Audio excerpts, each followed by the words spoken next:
Hi everyone, welcome back for another story time. I'm Miss Julie. Today I'm going to read a book by Holly Hobbie called Elmore and Pinky. It's a book about someone who's looking for a best friend. I think you're going to like this one. Elmore and Pinky.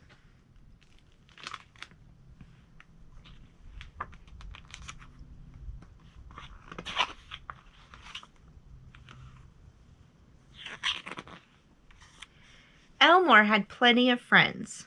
He lived alone, but he wasn't lonely. He seldom left his dwelling without being greeted by a pleasant neighbor. It gave him a warm feeling. Still, he felt something was missing. A best friend, he thought. A companion, his uncle suggested, helping Elmore over a big word. Yes, a companion, Elmore repeated. That's exactly what I mean. Having a bunch of friendly neighbors is not the same as having a best friend. Elmore thought this over, then asked, How do you get one? It just happens, his uncle told him. You'll know. One afternoon, while Elmore was enjoying a sunny moment, Pinky the skunk came waddling along. What a beautiful day, Elmore. Can I join you? Asked Pinky. Please do, said Elmore. I hear you are looking for a best friend. How will you find one? Pinky asked. According to my uncle, it just happens. Well, if you're nocturnal, your best friend would have to stay up all night too, whispered Pinky. Definitely, Elmore agreed. He might be out in the woods right now.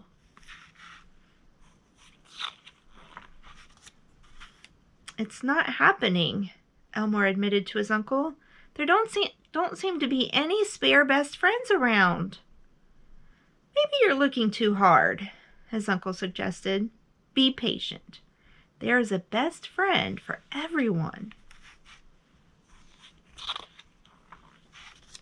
The next day, while Elmore was contentedly picking blueberries, a bear cub came tumbling toward him, eager to play. Stay back, Elmore cried. You'll get stuck with my quills. Stay back. But the cub kept coming, running circles around Elmore. Help! Elmore shouted. With a sudden great commotion, the mother bear burst through some branches. Nothing was more fierce, Elmore knew, than a mother bear protecting her cub. Help! He shouted louder than before. Responding to danger, his body arched up into a prickly ball. Help! Then he saw Pinky enter the fray, and an unmistakable scent filled the air.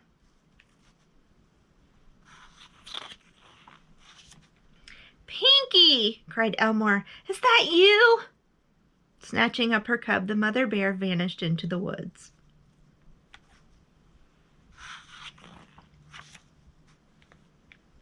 You were so brave, Elmore said. You saved me. Bears can't stand the smell of skunk, Pinky said.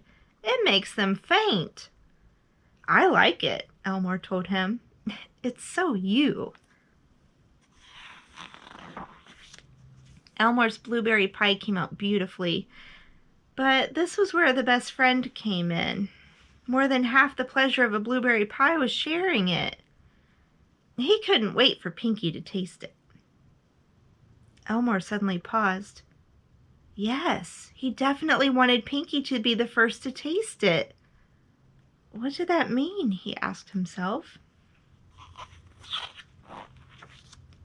Pinky was grooming himself near the old fallen birch tree he lived in. You're so clever and kind, Elmore told him. Why don't you have a special friend? No one wants to be best friends with a skunk, Pinky said. I stink. Only in emergencies, Elmore said. But guess what? I found my best friend. He was right under my nose all along. I can't wait to meet him, said Pinky. It's you, Elmore exclaimed. That is, if you'd like me to be your best friend too. It just happened, like you said it would, Elmore told his uncle. You make a pair, the uncle told them.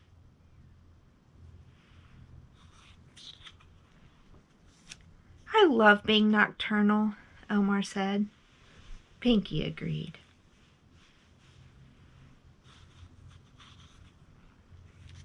The end.